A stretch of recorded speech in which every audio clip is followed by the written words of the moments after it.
Pronto, eu sou a Samantha, este é o Arthur e você está no canal dele, meu, nosso, o Cão que Lê. Se é a sua primeira vez aqui, seja muito bem-vindo, seja muito bem-vinda. Hoje nós falaremos de um livro de não ficção chamado Década Perdida, 10 anos de PT no poder, do historiador, doutor em História, Marco Antônio Villa. Bom, vamos aqui por muitas partes. É um canal de literatura?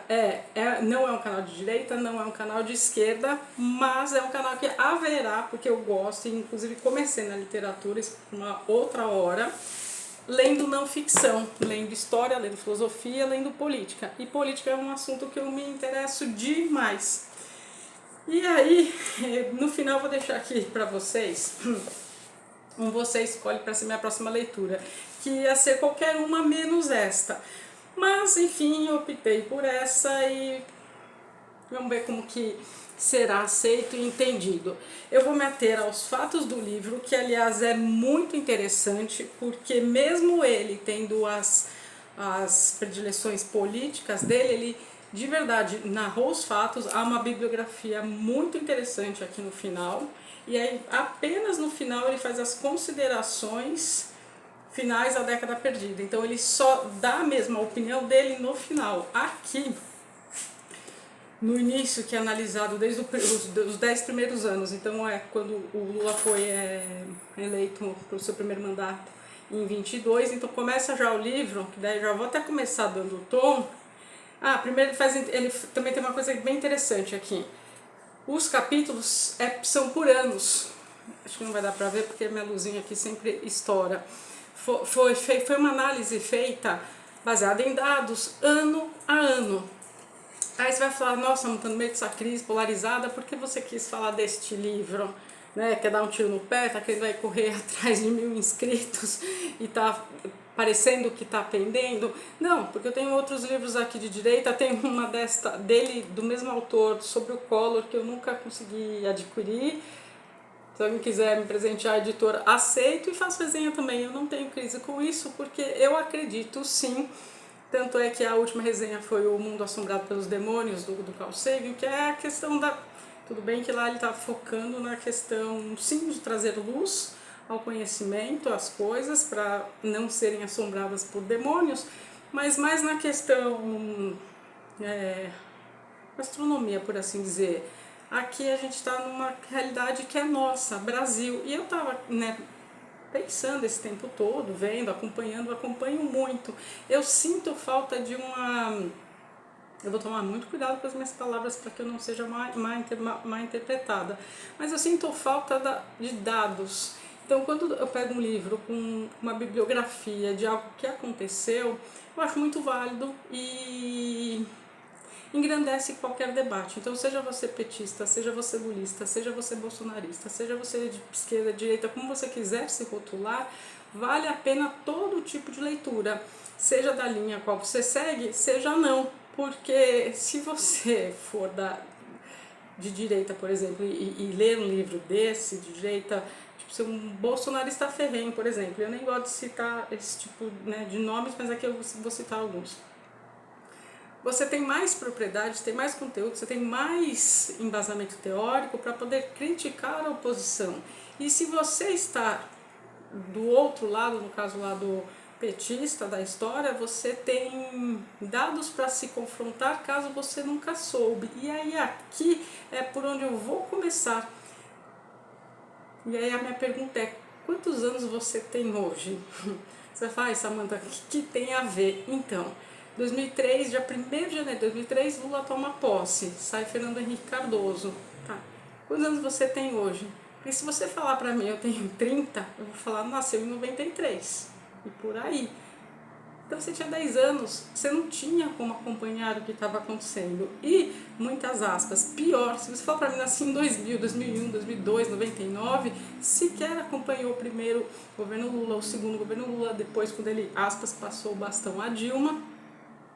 E aí só foi muito, mais ou menos, entender quando em 2016, não está aqui, porque aqui para em 14, mas em 16 teve a votação no plenário da Câmara para o impeachment da então presidente Dilma Rousseff. E aí eu faço uma conta rasa. Bom, se a pessoa nasceu em 95, em 2016 tinha quanto? 21. E você vai falar, tá, mas não é só o pessoal que não sabe o que aconteceu que vota em PT. Não, mas aqui talvez esteja uma grande chave de entendimento para você que tenha seus 20 e pouquinhos anos, ou até menos, ou votou pela primeira vez nas eleições de últimas, 22 eleições presidenciais, estou falando. Mas não estou aqui esquecendo das municipais deste ano, não. Para você entender teus pais. Porque, sim, não dá para negar. Amanhã haverá uma manifestação, tá todo mundo sabendo, o mundo tá sabendo, enfim, tá todo mundo sabendo que vai ter uma manifestação que foi convocada pelo ex-presidente Jair Bolsonaro. Ok. Sendo convocada por ele, e todo mundo, né, falando, quem vai é só tiozão, porque são pessoas que tendem a serem mais velhas assim, idade dos meus pais. Eu nasci em 80, não escondo isso de ninguém, então eu tenho 43 anos. Mas uma manifestação de quem tem seus mais de 60 anos, porque quem tem seus mais de 60 anos ainda vivenciaram muitas outras coisas, muitas outras que aqui eu não quero me alongar, porque eu quero realmente só me ater à história deste livro, no sentido de ser não ficção, de ter uma extrema importância. Fiz alguns, que é o que eu vou querer pontuar aqui, alguns correlatos com o que a gente está passando nos dias de hoje, porque sim, a história de certo modo sempre se repete. Tem muita coisa que vai ser bem passando, mas a recomendação de você ler, como eu disse, sendo petista ou não, lulista ou não, não importa, a leitura ela é sempre muito válida. É nisso que eu acredito e é por isso que eu fiquei. Já li esses livros todos que eu mostrei para vocês, vou pedir para que vocês escolham no final. Por que né, estou escolhendo hoje? Justamente por isso, por tantas coisas acontecendo, tanta gente, eu travei, assim, eu estava trabalhando, né, mas eu travei com tanta resenha boa para trazer, bons livros de filosofia, de psicologia, de literatura. Mas aí quando eu me peguei relendo porque mesmo eu tendo 23, eu ia fazer 23 anos 2 meses depois que o Lula tomou a posse do seu primeiro mandato. Mesmo naquela época, eu ainda era jovem, então não é que eu não pensava como eu penso hoje, mas tem ainda coisas, claro, que eu lembro muito, aí você vai ler e vai falando, nossa, as coisas vão voltando, porque você lembra um geralzão, mas... E aí eu penso, e quem tem um público menor que eu, cronologicamente falando, que sequer ouviu alguns nomes que aqui são citados. Enfim, então fica aqui a indicação. Vamos lá então por partes, né? Como eu sempre falo, dei o tom como começa. Eu gostei sim da imparcialidade como ele escreve de um modo muito gostoso e por mais historiador que ele seja e tem um mestrado em sociologia e um doutorado em história, não pesou a mão, não carregou, não foi tendencioso, ele colocou os fatos, mas não também como um livro de história de colégio, sabe? Que no dia tal, não, tem muitas referências aos dias, ao que foi dito, as citações em aspas, tem, como eu disse, o início aqui, né, o índice que foi ano a ano, e não é uma análise pessoal dele, aconteceu isso, os dados foram esses, o PIB deu tanto, mas que serve a todo leigo no assunto, que não seja um historiador ou que não seja um cientista político, um leigo, eu, por exemplo, que não tenho essas formações, mas que também serve como minimamente como posso dizer, ele serve também para essas outras áreas todas, enfim, extremamente bem redigido, gostoso de ler, parece que você está conversando com ele, mas sem ser pesado, sem ser chato, sem ser demonizando, assombrando, vou usar o termo do Carl Sagan, no sentido de, olha, não, tá aqui claro, meio que tire suas próprias conclusões, porque as dele ele deixa bem claro. Isso eu tô falando pra você que nem sabe, pode nem saber quem ele é. A minha ideia é sempre parto do ponto aqui que eu tô falando com quem caiu sem querer no canal. Quem já tá me acompanhando já sabe como eu faço as análises e, enfim, é meio que isso. Aí ele deixou também no início, que é bem interessante, porque são muitas siglas mesmo, as siglas de cada coisa. Então, por exemplo, vou pegar aqui uma aleatória, COAF, para ele não ter que ficar explicando o que é COAF, COAF, COAF, ou às vezes você que também ouve toda hora nos jornais e não sabe, tá aqui, ó, Conselho de Controle de Atividades Financeiras. E assim ele vai explicando. Então aqui, CUT, CUT eu sei o que é, beleza, Central Única dos Trabalhadores. Então ele descreve para alguém que, tipo, tá, cheguei no Brasil, o que aconteceu? Tudo bem, ele dá um título, porque a gente sabe que ele não é petista, mas a gente tem assim, se você tirar o título, você tem exatamente o que aconteceu nesses anos. Então, aí como eu disse, né, começa ano a ano, aí eu já dei mais ou menos o leve tom, que é bem no sentido, aí você vai falar assim, não é tendencioso, então eu vou ler para vocês terem ideia do que eu estou mencionando por não tendencioso. Que assim, ó, era o dia 1º de janeiro de 2003, então aí eu te pergunto, que ano que você nasceu? Que aí volta aquela questão, eu lembro, eu assisti a posse, eu assisto de todos os presidentes. O presidente eleito, Luiz Inácio Lula da Silva, emocionado, com voz trêmula, caminhava no Congresso Nacional para encerrar o discurso da posse. Aí, quando tem um asterisco, alguma coisa, ele coloca aqui embaixo. Aí, aqui, por exemplo, ele tem lá um asterisco. Vai. Aí, Lula recebeu no segundo turno 52.793 mil votos e 360, perdão, 52.793.364 votos. O opositor, à época, quem concorreu com ele, porque o Fernando Henrique Cardoso governou de 94 a 98, de 98 a 22 não podia concorrer a uma terceira eleição.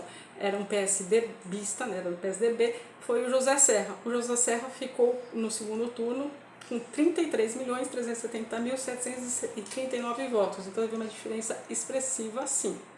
Beleza, aí você volta e continua. Ser interrompido 30 vezes pelos aplausos entusiasmados da plateia, formado por 2 dezenas de chefes de estados convidados à cerimônia, entre os quais, e aí ele cita, ele também não... Os termos de hoje eu não gosto, mas a galera fala, passa pano, né? Entre os quais Fidel Castro e Hugo Chávez, deputados, senadores, ministros e pelas mais altas autoridades da República. E aí tem trechos da fala do próprio presidente. Bom, o que me chamou a atenção, e assim vai indo, ele vai fazendo uma análise. Então, por exemplo, ó, tem uma coisa interessante que eu preciso falar para vocês, porque eu sou contra essa polarização, porque eu já disse, era lema do Império Romano, se era divida-os para conquistá-los, a gente está meio que no caminho. Então por isso que aqui eu falo, aqui não é de vermelhos ou de amarelos, fazendo uma alusão ao que se passa nos dias de hoje, mas é que seja um espaço e você aí fique à vontade para comentar o que você quiser, desde que seja com educação e respeito, o que você quiser nos comentários. Eu leio sempre todos e não me sinto ofendida, eu só não expresso a minha opinião, eu tenho uma opinião óbvia, mas eu não deixo clara, como canais que você sabe claramente que são de esquerda ou de direita, porque isso para mim aumenta a polarização. Então a minha proposta também ao trazer este livro é de não entrarmos em narrativas, mas assim, é um livro de não ficção que está analisando um período da história recente, né, 20 anos para cá, 20 anos para cá, do nosso país, e que estamos vivendo o mesmo governo com outro tipo de oposição, com outras pessoas que até então sequer eram nascidas, pessoas, nossa população nesse sentido. Gente, quando eu fico sem gravar, eu perco um pouco o enquadro. Bom, enfim, vamos continuar. O que é interessante aqui, e por que eu não gosto de brigar por política com ninguém? Porque muitos personagens zanzam entre várias agremiações partidárias, e por zanzam vestem a camisa como se você trocasse de cueca, por exemplo. E aí, em que sentido nisso? Os partidos mudaram recentemente, menos de 10 anos para cá, suas siglas, partidos se juntaram pelos diferentes fins e mudaram nomes, mas na verdade são mesmo os partidos, enfim. E aqui, para quem não sabe, ou para quem vai se relembrar, fica aqui, ó. A palavra mais presente foi emoção. O líder do Partido Liberal, o deputado Valdemar Costa Neto, futuro réu do processo do Mensalão, declarou que estava comovido com a clareza de Lula e, sobretudo, com a empatia com o público. Só que aqui um adendo. Nesta época chamava Partido Liberal. Aí você vai falar, ué, mas o Partido Liberal é o que está o Bolsonaro hoje? Sim. Só que depois de PL, em 2014, mudaram o nome, até para tirar essa questão, esse holofote do presidente, que é o Valdemar Costa Neto, do Partido Liberal, que era Partido da República, e voltou a ser Partido Liberal outra vez, 2 anos, 3 anos para cá. Só que não é o partido do Bolsonaro, porque você também bem se lembra, então, PL ou PR, a sigla era 22, como o PT a sigla é 13. Mas o Bolsonaro foi eleito em 2018 pelo PSL. Aí você vai falar, tá, e como é que tá o PSL hoje? Então, percebe?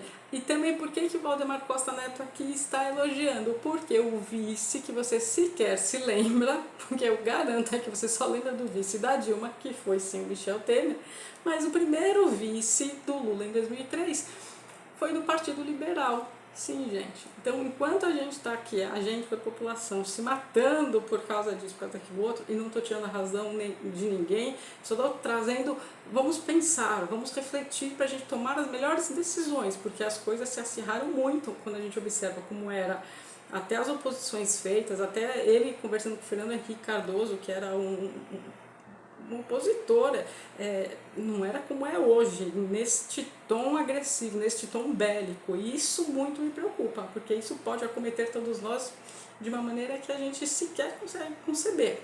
Que estão nas distopias que está começando a dar medo, não estou nem querendo mais ler distopia, de tão real que está aparecendo para nós que estamos vivendo os dias de hoje. Bom, vamos lá que não quero que esse vídeo me corte. Então é isso. E aí o Alencar, José Alencar era o vice do Lula, que era do Partido Liberal, que isso há 20 anos atrás, 21. Então percebe, gente, as coisas elas vão em ondas no sentido de vocês estão brigando e eu estou me eximindo só no sentido de eu não estou levantando bandeira nenhuma dessas, de ninguém, de nenhum deles. Voto em todo mundo, sei a eleição para todo mundo que eu votei, inclusive as que eu não participei, que eu participei de algumas, mas no sentido de, independente ter participado ou não, você ter este conhecimento, você saber.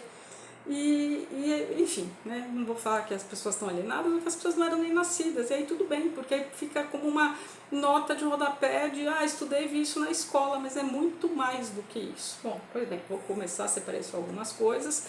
Aí entra nessa pegada aqui, né? Porque daí eu fui grifando, não sei se dá pra ver, fui grifando mesmo, e fui anotando as coisas, assim, só para dar vários tons de como é, que não é chato, não é assim, não gosto do PT, então não quero ler isso, quero nem saber, ou tipo, gosto, imagina, aí tem um conglomerado de mentiras. Não, então é nesse sentido.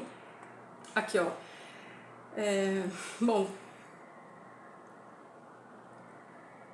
aí, então, tem muitos dados, né, que o objetivo era atingir um superávit primário de 4,5% do PIB, dias depois o Banco Central levaria em 1 ponto a taxa Selic, que alcançou 26,5% e aumentaria o depósito compulsório em bancos, e assim vai. Aí aqui está assim, a avaliação positiva do presidente, olha, também não omite dados, a avaliação positiva do presidente nas pesquisas, aí tem hora que levanta, aqui nesse caso estou na página 39, cairia nos primeiros 2 meses de governo. Se em janeiro era de 56,6%, em março teria queda acentuada para 45%.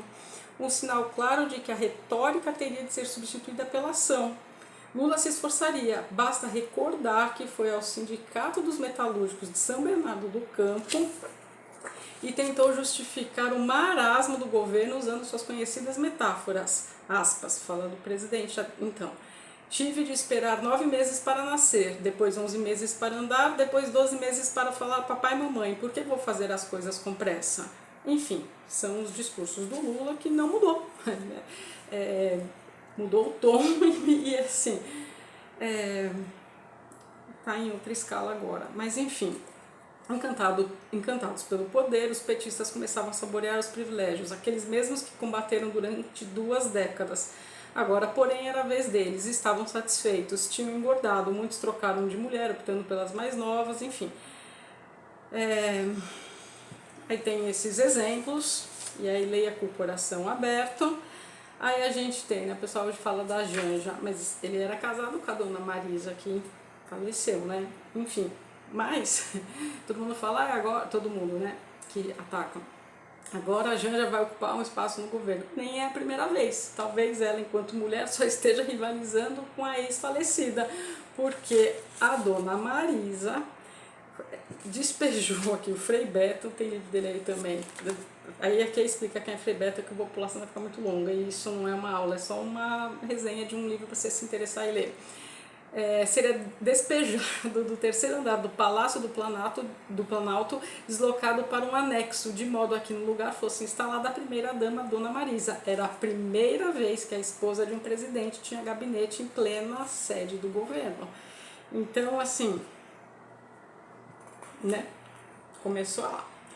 Aí aqui eu fiz algumas anotações, porque eu falei, tá, tem que ter um correlato com os dias de hoje, porque eu não quero só também trazer dados históricos, se não valer a gente comparar.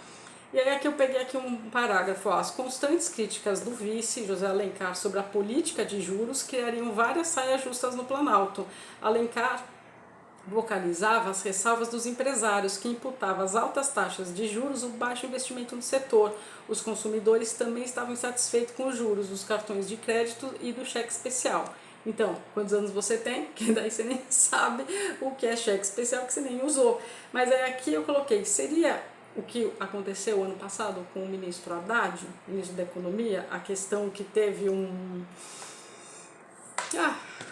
deu uma truncada em relação ao que ele também estava pensando em relação aos juros, e aí meio que já veio o fim do ano, morreu por aí mesmo. Vale pensar aqui. Então tá assim, tô só pulando tudo e vamos que vamos. Aí, bom, vamos que vamos. Aí, assim, outro parágrafo, página 51, ó. Apesar dos fracos resultados internos no primeiro ano de mandato, internacionalmente, Lula amealhara enorme prestígio, isso é verdade, sinal de que sua capacidade de comunicação era superior à de gestor público. Tá vendo? Isso era verdade também. Sua biografia ajudava muito, e muito. Decisiva mesmo, porém, fora guinada para o centro político, movimento que o transformou no queridinho da imprensa e dos investidores internacionais. Seria, o Lula já foi considerado, seria considerado em uma pesquisa sobre a elite latino-americana o melhor presidente da região. O fato de que abandonara o embolorado manual econômico de esquerda era visto como um marco positivo. O curioso é que tudo isso ocorria 2 décadas após a queda do Muro de Berlim.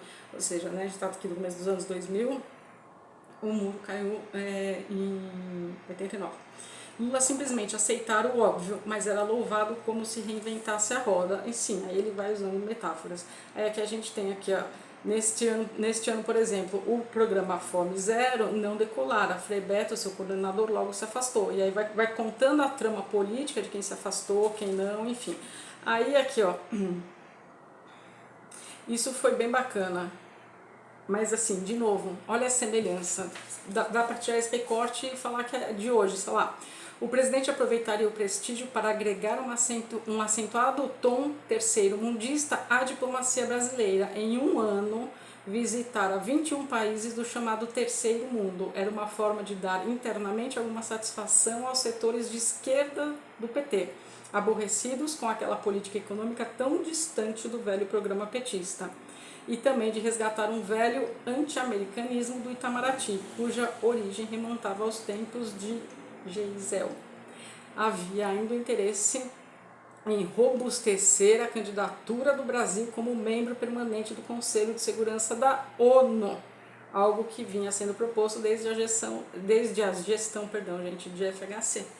Bom, aí aqui começa 2004, beleza, foi o primeiro ano, aí começa, eu vou até ler aqui a minha anotação, porque é logo o primeiro parágrafo, aí começa. Se o governo tinha desempenho cinzento, o mesmo não poderia ser dito da estrutura erguida para as constantes viagens do presidente Lula pelo Brasil, e especialmente ao exterior. Nem bem o ano começara, a 15 de janeiro, e o Ministério do Planejamento anunciava a substituição do Boeing 707 da Força Aérea Brasileira, conhecido como Sucatão, a aeronave que transportava desde 1986 todos os presidentes da República. Em seu lugar surgiria um moderno avião, o Airbus, ao custo de 56,7 milhões de dólares. Tá, tinha esse Sucatão, todo mundo lembra. Lula mudou. Mudou, pagou. Precisava aqui, ó, a nova aeronave recebeu instalações especiais que incluem uma suíte presidencial, papapá, papapá, papapá. Só que assim, bem se lembrem, no começo do ano passado, quando ele também foi eleito, não estavam cogitando a compra de um novo avião por 400 milhões de dólares, né? Porque aqui a gente está falando de 20 anos atrás, então custou 56, agora estaria 400 milhões para mesmo intuito. Então tá vendo, gente, a história meio que se repete. Enfim, esse avião recebeu já o apelido Aerolula, esse que existe hoje, que era o que queriam trocar por esse de 400 milhões, mas, né, dada a situação que a gente está vivendo, talvez não caiba no orçamento, ou não seja prioridade nossa, enquanto brasileiro, trocar uma aeronave, enfim. Bom, e aí vai indo citando vários nomes de várias pessoas. Vou dar uma pulada aqui para não ficar tal. Bom, aí aqui, enfim, aí conta, sim, tem alguns episódios que são contados. Então, por exemplo, aqui tem a parte de quando o Brizola morre e ele vai até o velório, aí não é bem recebido, eles tinham tido desentendimento um tempinho antes. Então, assim, é bem contado, assim, não é só dados e tá aí, não. E aí tem nomes, você que é da época, né, vai lembrar, e quem não...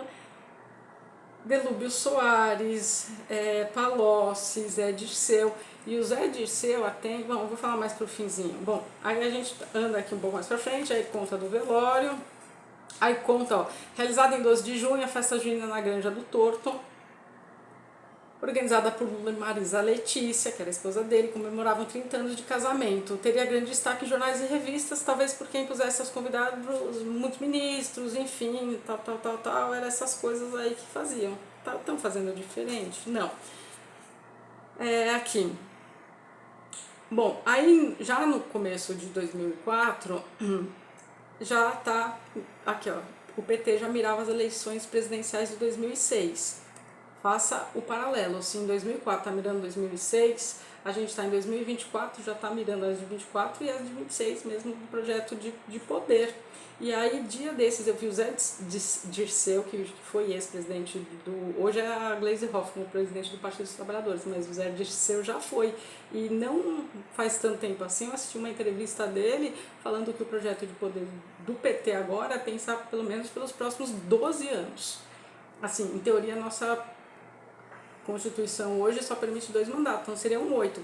12 seria também pensando num sucessor, numa sucessora, fica aí de se pensar nessas questões todas. E 12 anos dá para formar uma geração inteira? Dá, né? Uma geração inteira, e daí você se perpetua no poder. É esse tipo de coisa que eu quero que você pense. Enfim, aí aqui a gente tem, aí anda a cabeça de José... aí aqui o Lula não queria mais o José de Alencar, enfim, ficou um climão, porque tipo, ele estava tentando ver qual seria o novo vice dele com o José de Alencar ali. Que também não aconteceu diferente de trazer Bolsonaro quando ele estava aventando quem seria o vice dele, que não mais o general Mourão para vice nas últimas eleições. Então percebe, gente, assim, as coisas não mudam, mas aqui ficou um climão e acabou que ele foi de fato pro segundo mandato do Lula. Bom, mas a cabeça do José de Alencar, o vice estava a prêmio e o PL não era considerado confiável. Que partido é considerado confiável que não o teu próprio? Né? Aí aqui poderia ser qualquer um. O pessoal bem petista também não falou que foi um golpe? A questão do impeachment da Dilma, e aí o Temer não assumiu o poder, ele era o quê? PMDB, que hoje voltou de novo a sigla MDB, que ela remonta lá atrás, na época, nossa, em que ainda tinha, como é que era o nome? Não, esqueci agora, deixa eu continuar aqui, no tempo já está quase meia hora. Bom, aí olha quem a gente tem aqui, o PMDB entrará no governo, mas continuava para o PT como um parceiro em busca de voo próprio, como ocorreria na eleição municipal daqui de São Paulo. Vou falar sempre de São Paulo, porque é onde eu moro. Em outubro, na qual Michel Temer sairia candidato como vice da Luísa Erundina, numa aliança entre PSB e o PMDB. Então, assim, quem está hoje no PSB? Bom, o PT havia se aproximado do PTB e estimulava a migração de deputados, senadores e governadores das mais diversas siglas para o partido presidido por Roberto Jefferson, do PTB. Bom, a propósito, o presidente chegará a declarar: eu sou capaz de dar ao Roberto Jefferson um cheque em branco e dormir tranquilo. A aliança seguiria o roteiro de acordo do acordo petista com o PL. Em 2002, o PT comprou o PTB por 10 milhões, o PTB tinha 52 deputados, o compromisso era entregar 150 mil a cada um, perfazendo 8 milhões de reais. Os outros 2 milhões teriam a direção de Salvador e Recife, onde o partido tinha fortes candidatos à prefeitura. Então atentem já nos candidatos, nas alianças, enfim. E assim vai indo. Deixa eu continuar aqui as coisas que eu separei. Isso aqui muito me preocupa, porque só foi atualizado, ó. Peguei aqui avulso, página 75. Paralelamente, não à toa, os petistas preparavam um projeto de lei que propunha criar um Conselho Federal de Jornalismo para orientar, disciplinar, fiscalizar a atividade dos jornalistas. Previa-se também a existência de um código de condutas, assim como penas disciplinares. Ora, 2004, não tinha hoje a facilidade que tem de internet, de youtubers. Não me considero youtuber, não é só porque é um canal pequeno, porque essa não é minha profissão, ninguém me paga, eu não ganho disso, mas tem canais grandes aí de direita e de esquerdas que são financiados ou aparecem no meu Pix, as pessoas depositam, enfim. Mas isso aqui talvez não remeteria nos dias de hoje à pele das censuras, pele das fake news, não é tolir o seu direito de expressão, isto me preocupa. Outro nome aí que você vai lembrar se você é da época, Duda Mendonça, os marqueteiros. Durante a campanha eleitoral de 2004, poucas questões chamaram mais atenção do que os gastos do PT, inicialmente estimados em 100 milhões de reais. Ninguém sabia explicar a época de onde havia tanto dinheiro, mas já eram tempos de vacas gordas, especialmente para os marqueteiros e mais ainda para a Duda Mendonça. Enfim, nome que viria a ser bem conhecido. Aí aqui aparece já a Marta Suplicy, vai aparecer aqui de novo, aqui ó, sabia? No mais importante centro político e financeiro do país, São Paulo, o PT perdeu para o PSDB. Candidata à reeleição, Marta Suplicy, que ela ganhou do Paulo Maluf em 96, mas aí em 2000 ela perde. Para quem? Para o Serra, que tinha perdido já para o Lula a presidência.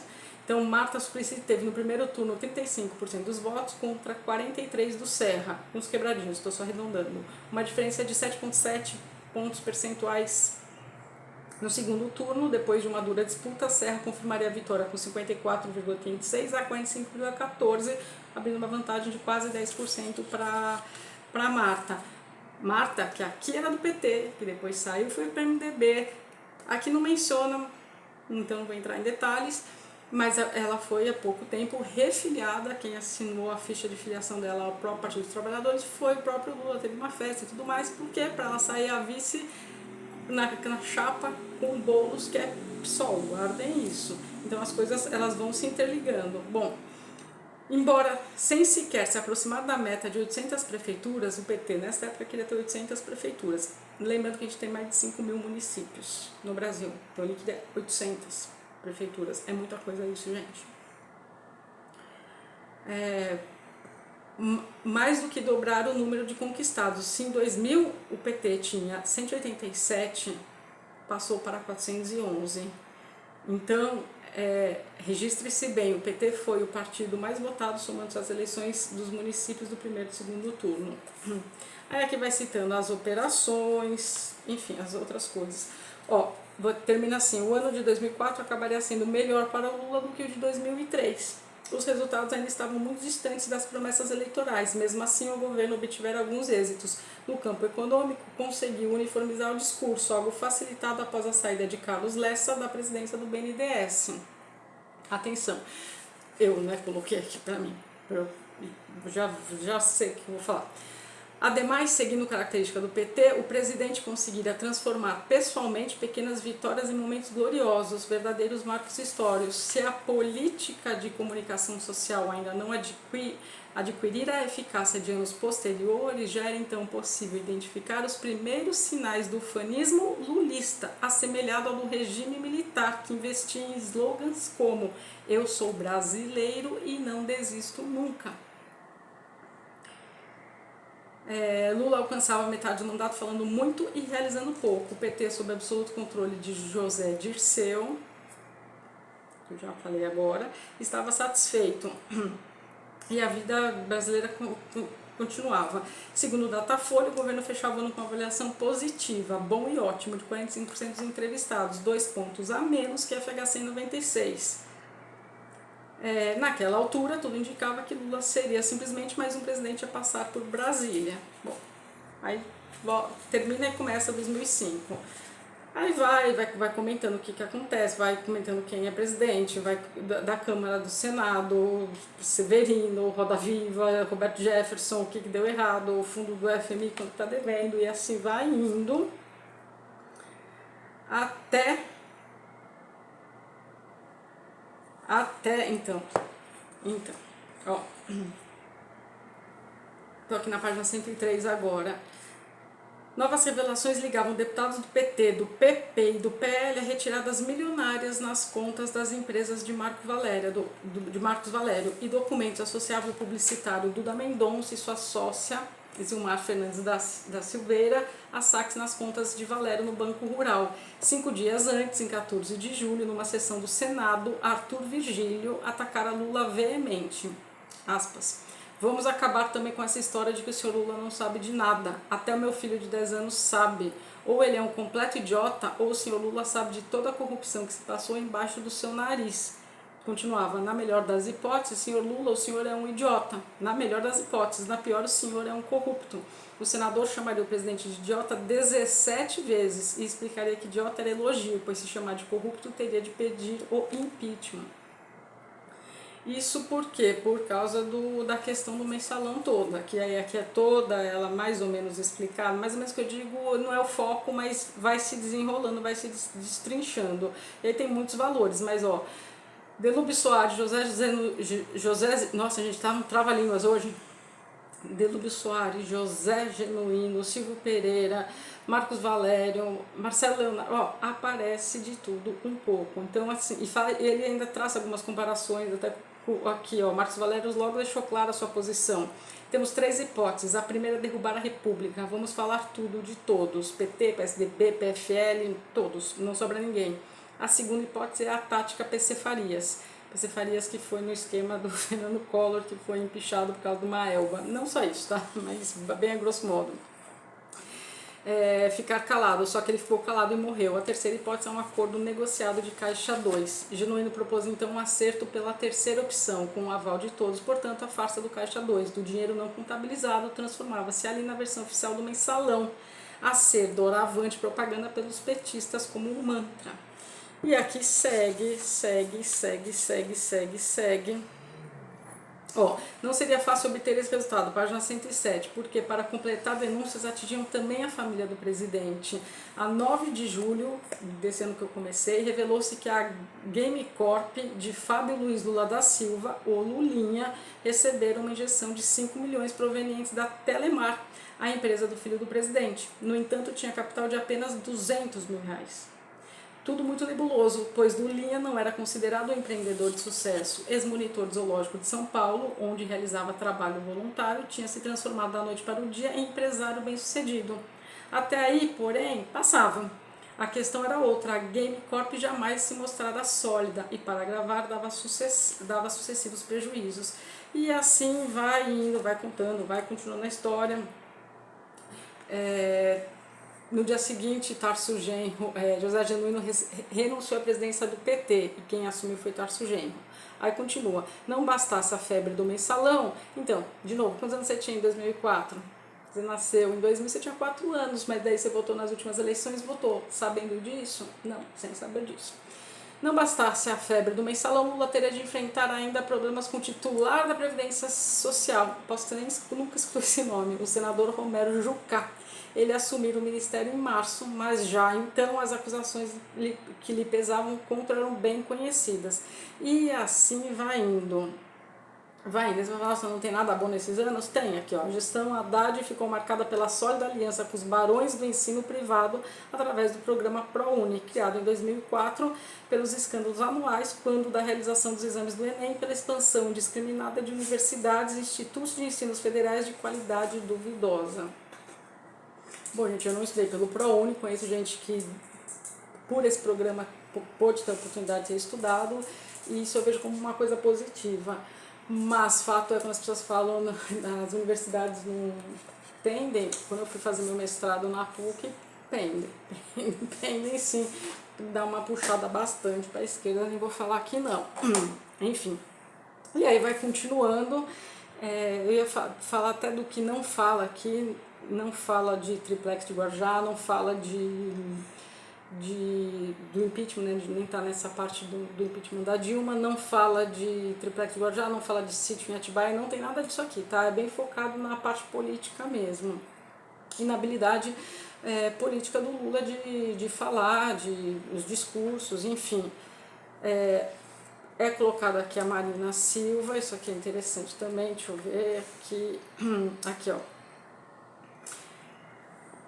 Bom, aí tá tudo acontecendo, tá aqui assim, o próximo passo marqueteiro do governo consistiria em transformar uma parte dos consumidores de baixa renda, então em processo de ascensão social, em uma nova categoria, classe C.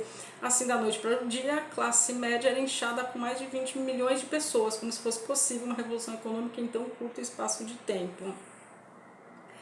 Enfim, continua aquela política de distribuição de renda que prescindia de qualquer planejamento estratégico, associava a notável estrutura de propaganda petista, tinha como resposta a grande e crescente popularidade de Lula. Sim, mas aqui a gente está falando de que estratégia de propaganda petista, ou seja, do que seja. Aqui tinha época, que é diferente de hoje, que tem rede social, tem Twitter, tem, que não é mais Twitter, o nome não sei como é, mas tem YouTube que você está me assistindo, tem muito mais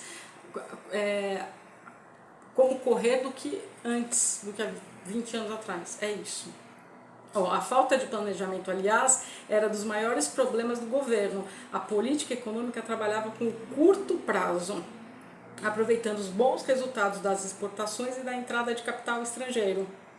Não conseguia enxergar muito adiante, era cega para o longo prazo, o que seria decisivo para o estabelecimento sólido das condições necessárias ao investimento e ao incentivo à poupança. Tá. O projeto imediatista de poder, o PT queria permanecer por um longo tempo no governo, mas isso mudou? Se eu acabei de falar aqui até pouco tempo, joga aqui no YouTube mesmo. O próprio Zé Dirceu falando desse projeto de poder, aqui eu fico me questionando, será que, claro que eles sabem disso tudo, mas relendo refazer o que deu certo e tentar acertar o que não deu errado para que este projeto de poder se perpetue? Fica aí para você pensar. A presença da ministra Marina Silva, sim, gente, ela era do PT antes de ir para o PV, Partido Verde, e voltar, né, e ela está agora na rede, número 18, rede, mas ela está lá no governo também. A presença da ministra Marina Silva, desde o início da gestão de Lula, dava ótima cobertura internacional ao governo. No entanto, os resultados ambientais, especialmente em relação à Amazônia, não eram positivos. E não eram mesmo, e aqui tem os dados. Isso aqui, ó, a taxa é triste. É triste naquela época, nessa época e em qualquer governo. A taxa média de desmatamento da região no segundo governo do Fernando Henrique foi de 18.424 km². Já entre 2003 e 2007, saltou para 19.336 km². E assim vai.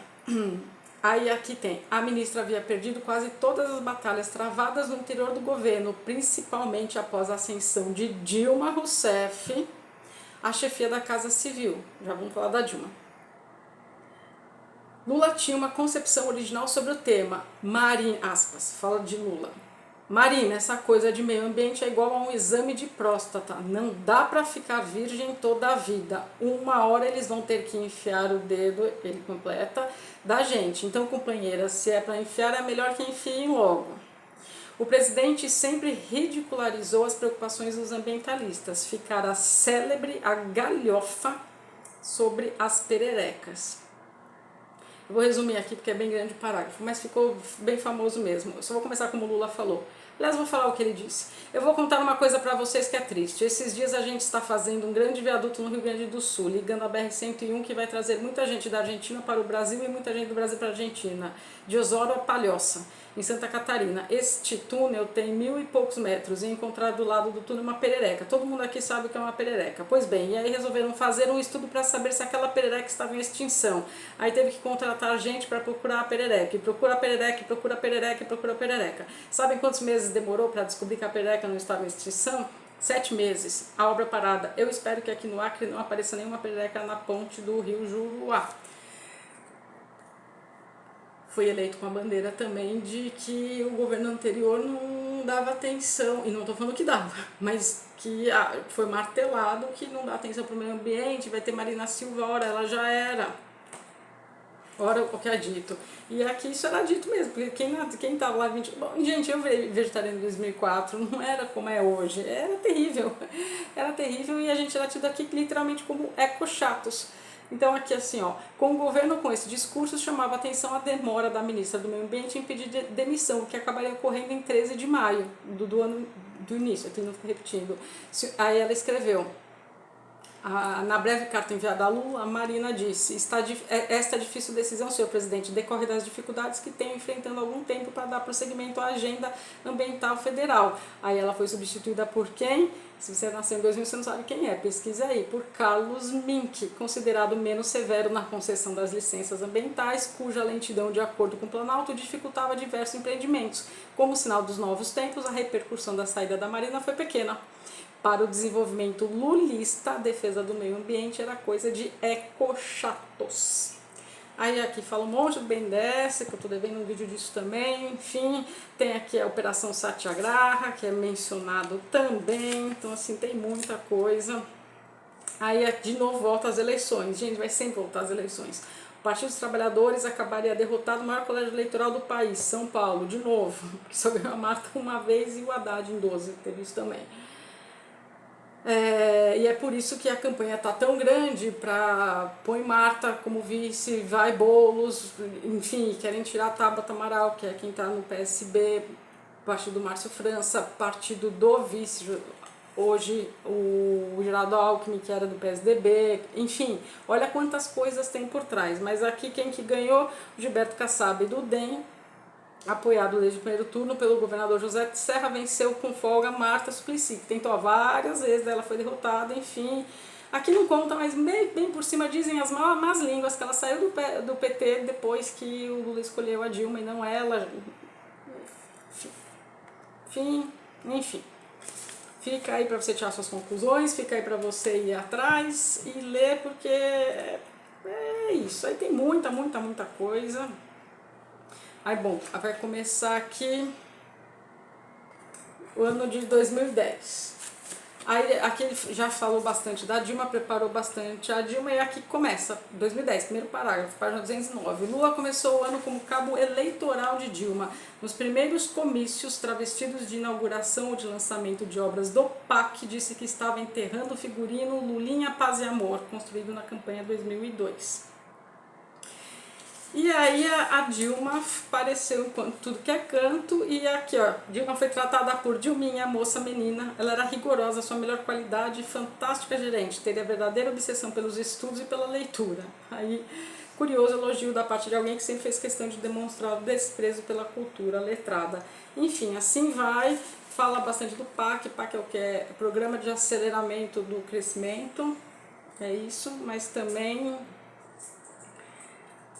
aqui fala, mas não vou explicar isso agora, está aqui, ó. A visita a Cuba em março de 2010, a quarta de Lula como presidente da República, mais uma vez colocava em tela a questão dos direitos humanos. Na ilha dominada pela família Castro há meio século, alguns presos políticos encontravam-se então em greve de fome. Em fevereiro, após 85 dias sem comer, Orlando Zapata morrera. Não foi o primeiro. Lula, porém, desqualificaria a resistência.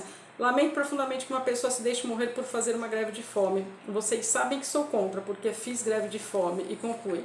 Imagine se todos os bandidos que estão presos em São Paulo entrarem em greve de fome e pedirem liberdade. Fecha aspas.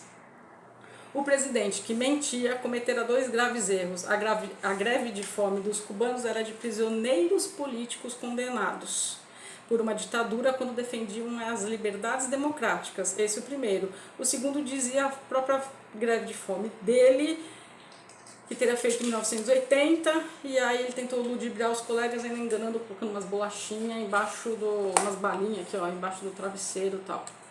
Orlando Zapata era muito diferente de Lula. Sua morte, portanto, não mudaria uma linha no comportamento do presidente, que manteve o absoluto desprezo por aqueles que lutavam contra as ditaduras que Lula apoiava. Gente, isso aqui não tem como não fazer uma comparação com o que está acontecendo em Israel, com a Palestina. É desnecessário algumas coisas realmente que o presidente fala, só que agora virou persona não grata. Antes falava essas groselhas, pegava mal pra gente aqui no Brasil, muito mal. Mas agora tá tomando uma, como eu disse, né, uma outra escalada, uma outra proporção. Enfim,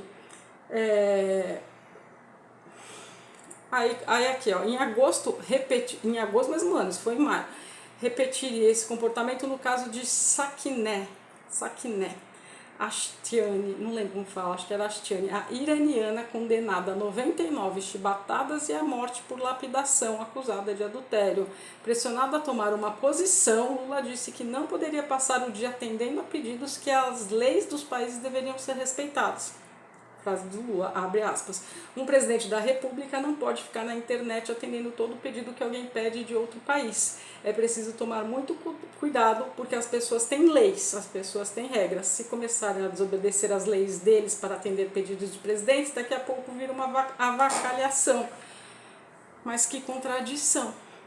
Isso é gostoso, quando você lê que você começa a pegar as contradições, porque ele foi contra o que ele próprio disse nessa questão, nessa última semana, fazendo a comparação super infeliz de que Israel estava cometendo, não vou nem reproduzir aqui, enfim.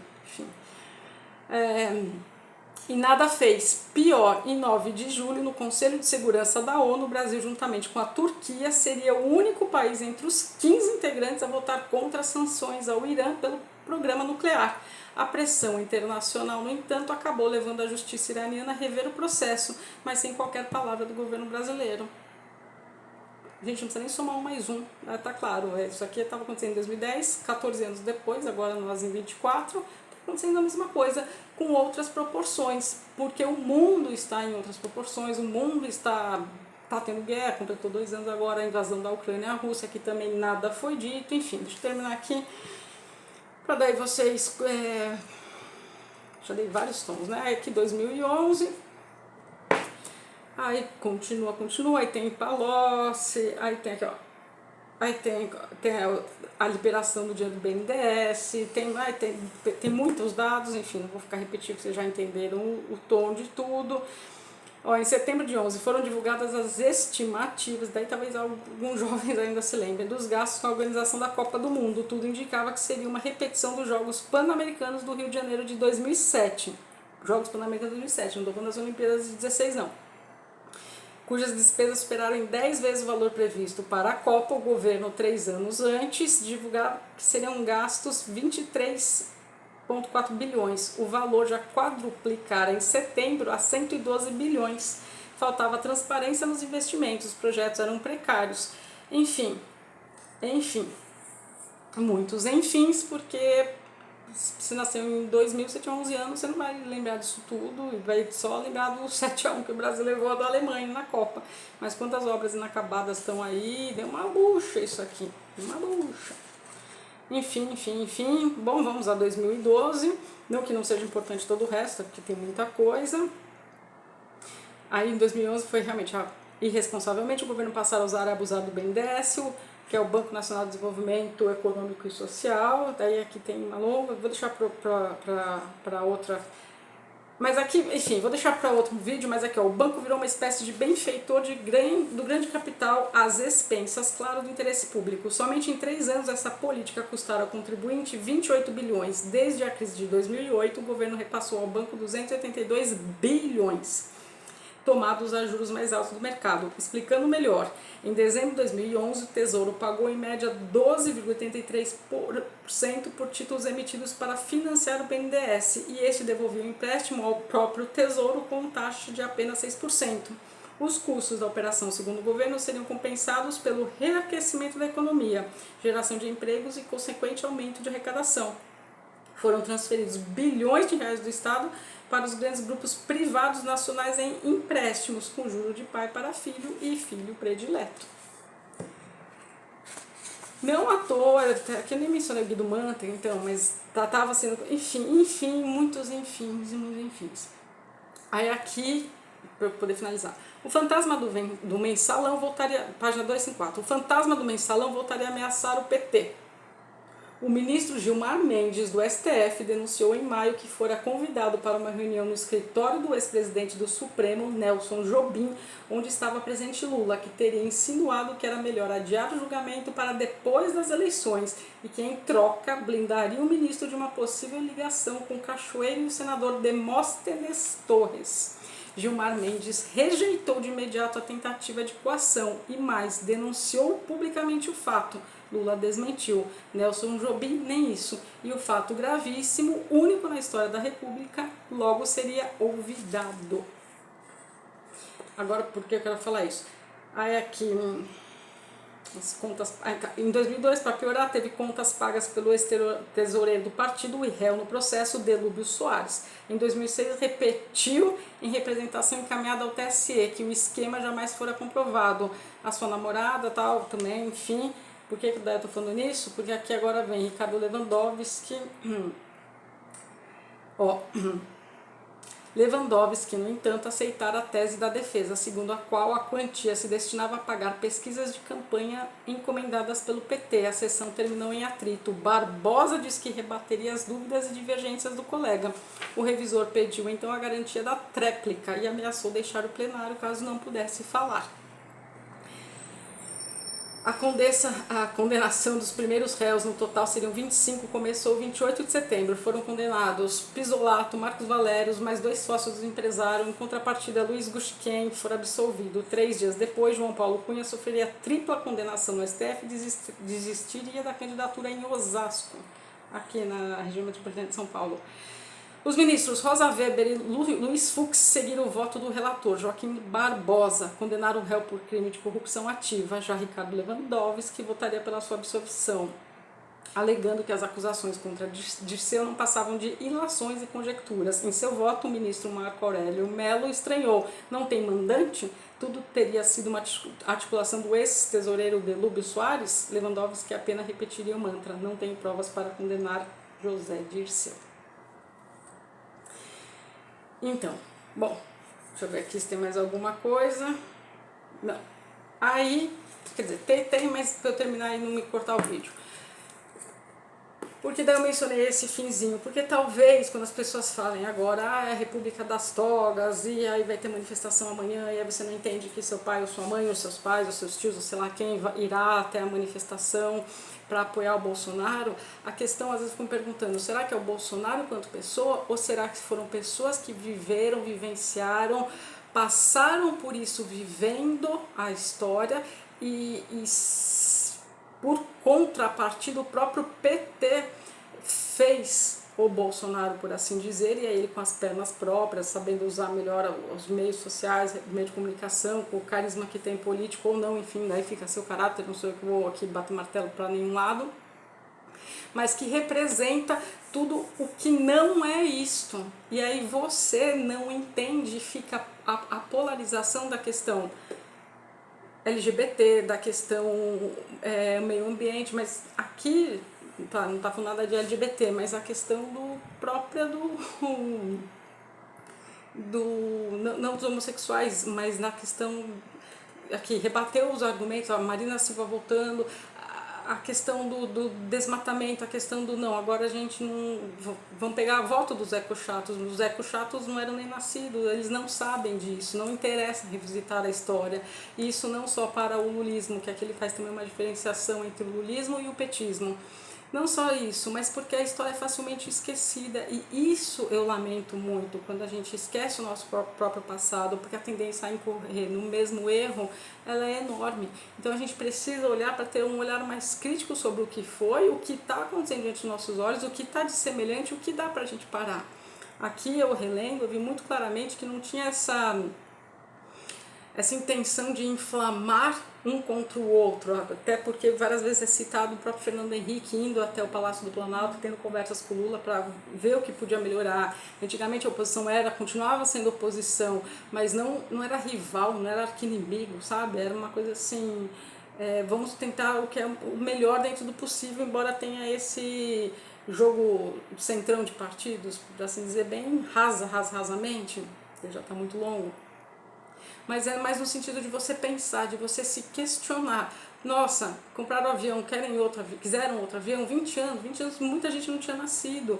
E muita gente, eu tinha 20 e poucos, agora tem 40 e poucos, mas e quem viveu outras coisas, outras épocas. Então não à toa é um pessoal sim de mais idade que a gente nitidamente olha pelas imagens e vê.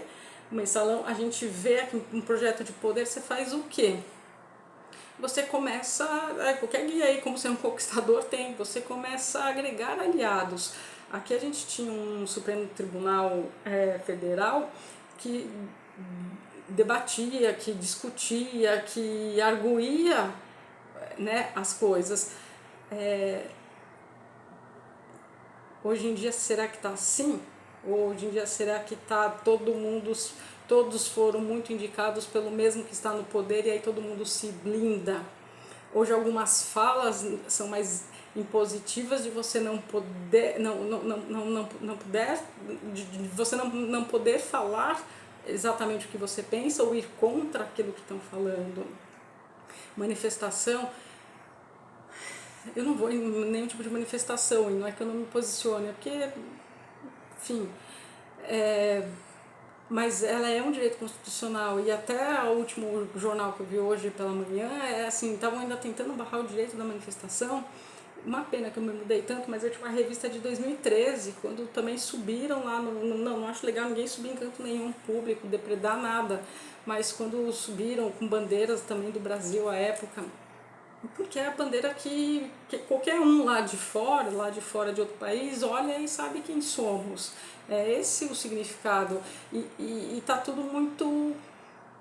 Vou ficar repetindo o óbvio. Então, assim, que este livro sirva de indicação para você pensar e você refletir. Para você que não conheceu, saia do TikTok, pelo amor que você tem a tua vida, a tua liberdade, a de todos nós, e vá ler algo que possa falar. É inegável que ele foi um presidente que fez história, é inegável que ele ganhou pela uma terceira vez, mas olha os rumos que estão tomando. Então, assim, que as pessoas manifestem em paz, e quem for contra essa manifestação, que organize uma outra manifestação, não é este o problema, quem vai defender o quê, mas é baseado em quê?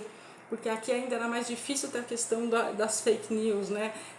E mesmo assim ainda tem a questão dos jornais, dos blogueiros, tem uma hora que cita. Hoje não tem blogueiro, hoje tem youtuber, eu já falei isso também. Enfim, então tá aqui Marco Antônio Villa, este livro. Bom, esse aqui eu ia trazer, que esse livro aqui ele é engraçado, é um outro tom. Me falem o que vocês querem para amanhã, que eu já vou fazer a resenha subindo essa. Esse livro do Marcelo Rubens Paiva, O Orangotango Marxista, curtinho, me surpreendeu bastante. Marcelo Rubens Paiva é autor do Feliz Ano Velho. Ele é declaradamente de esquerda, mas não petista, que tem uma grande diferença, ele fala isso até nos dias de hoje, e aqui é uma história muito interessante. Ou uma história, Samantha, não querendo saber nada de política, nada de nem isso, Simenon, que eu quero trazer, esse comissário Magré, o cachorro amarelo. Li um livro bem bonitinho, bonito de tudo, do Alberto Manguel, o amante detalhista. Alberto Manguel escreveu Encaixotando Minha Biblioteca. Esse aqui é uma novelinha curta de 90 páginas, delicinha aí, tudo que eu li em uma semana. E Lembra que eu mostrei pra vocês, quem já tá aqui há um tempo, eu mostrei, que vocês escolheram o soldado que eu tô lendo, mas eu mostrei esse Morte de um Dissidente, o envenenamento de Alexander Litvinenko e a volta da KGB. Fiquei, nossa, triste com a morte do Navalny lá na Rússia. E aí eu desenterrei este outro, aí eu passei a ler este, e esse aqui eu li primeiro, porque esse livro foi proibido na Rússia e chama A Explosão Rússia, o livro que pode ter causado a morte do agente Alexander Litvinenko. Ele foi envenenado e tem provas que foi Putin. E também aí a gente tem, trazendo o que a gente estava aqui falando, das declarações de não tomar partido, também não se manifestou, porque era um preso político, né? Ia contra o Navalny, tinha toda a chance de poder ganhar, e, enfim. E aí quando a gente vê se aproximando de muitos ditadores, é preocupante, né? Enfim, me deixem aí quais que vocês querem, se eu conto desses livros, fazendo um paralelo com o Navalny, conto do dele, que foi muito triste. Vem, Arthur, vamos se despedir das pessoas, que a mãe já falou demais. Ou um desses três, deixem aí nos comentários. E fica a dica desse, de qualquer outro, gente, leiam esquerda, direita ou o rótulo que vocês quiserem. Boas leituras, bom domingo. Se despede deles. Se você gostou desse vídeo, achou de algum modo válido, eu tô querendo muito bater os 1000 inscritos, está funcionando muito bater os 1000 inscritos, esse canal não é patrocinado. O Arthur gostaria que eu passasse mais tempo com ele, eu também, para isso eu preciso que o canal cresça. Então se você gostou, eu peço que você compartilhe esse vídeo pelo WhatsApp com 10 amigos seus. Separe 10 e fala, se inscreve no canal dela, eu gosto, já estou inscrito, enfim. Aí a gente bate essa meta rapidinho e se você deixar um like, o vídeo corre ainda mais. Gente, é isso. E a todos aqui que estão inscritos, meus mais sinceros agradecimentos. Deixem sua votação, deixem um like, não por mim, senão por mim. Pelo meu filho, que quem faz um agradinho pro meu filho faz pra mim também. Gente, é isso, bom domingo e boas leituras sempre.